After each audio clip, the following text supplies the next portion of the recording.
નમસ્કાર મિત્રો, આજે આપણે અનગઢની મહોણી મેલડીના ઇતિહાસની વાત કરીશું. વડોદરા જિલ્લામાં આવેલું અનગઢ ગામ વડોદરાથી 15 કિલોમીટર અને અમદાવાદથી આશરે 100 કિલોમીટરના અંતરે મહીસાગર નદીને કિનારે આવેલું છે.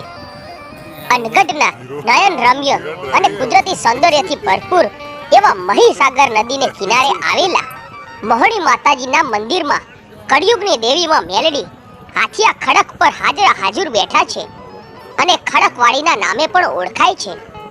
માં મહોણી સૌ માઈ ભક્તોની મનોકામના પૂર્ણ કરી રહી છે. અહીંયા રવિવારે અને મંગળવારે ભારે સંખ્યામાં ભક્તો માના દર્શને આવે છે. મહીસાગર નદીની અંદર પાણીમાં માતાજીની નાનકડી ડેરી છે. અહીંયા માતાજી હાથિયા ખડક ઉપર બિરાજમાન છે, જ્યાં શ્રદ્ધાળુઓ નાવમાં બેસીને દર્શન કરવા જાય છે. ગામ લોકોના કહેવા પ્રમાણે આ માતાજીનું મૂળ સ્થાનક છે. નદીને કિનારે અડીને પણ માતાજીનું એક નાનું મંદિર આવેલું છે. ત્યાં પણ ભાવિક ભક્તો માતાજીના દર્શન કરે છે અને કિનારા ઉપર ઉપરવાસમાં એક મોટું મંદિર બનાવેલું છે, જેને આશરે 25 વર્ષ થયા, જ્યાં ભાવિક ભક્તો સીડી ચડીને માના દર્શન કરવા જાય છે. તો આવો જાણીએ આ મહોણી મેલડીના રોચક ઇતિહાસ વિશે.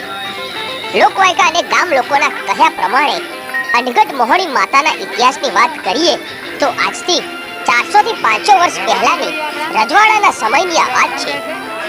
એ સમયમાં અનગઢ ગામ ગોહિલ કુળના રાજપૂતોનું રજવાડું કહેવાતું. મહીસાગર નદીના કિનારે વસેલા આ અનગઢના સામે કાંઠે મુસ્લિમો રહેતા હતા. એ સમયે મુસ્લિમોએ રાજપૂતને વાટકી વ્યવહાર અને દીકરીનો વ્યવહાર શરૂ કરવાની વાત કરી. એટલે ગોહિલ સમાજને આ વાતનું ખૂબ ખોટું લાગ્યું અને ગોહિલોએ સામે કાંઠે રહેલા તમામ મુસ્લિમોને ખતમ કરવાનો પ્લાન કર્યો.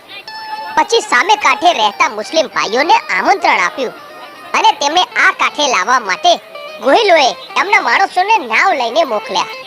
મુસ્લિમ ભાઈઓને નાવમાં બેસાડીને નાવિકો મહીસાગર નદીમાં અધ વચ્ચે પહોંચ્યા.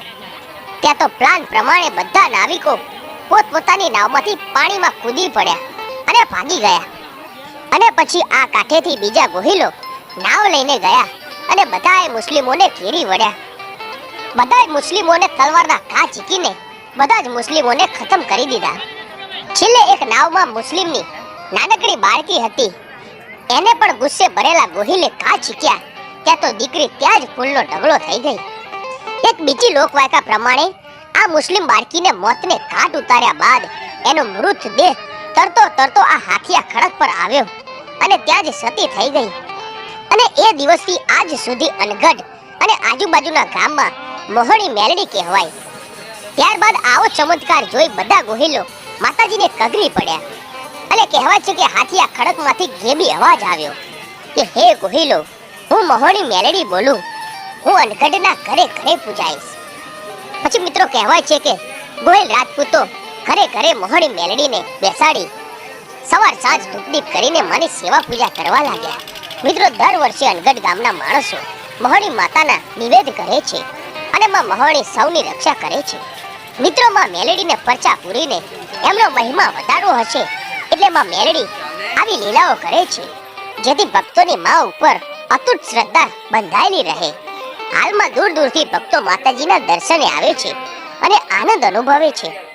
નદીમાં વચ્ચોવચ્ચ માતાજીના ખડક પાસે એક નાનકડી ડેરી આવેલી છે.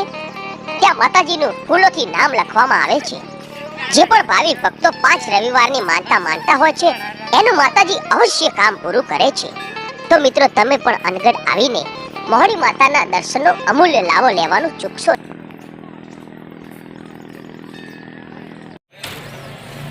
મોહમ્મદ હા ફોન બોલ કિલો ગાડી લઈ જાઓ તમે.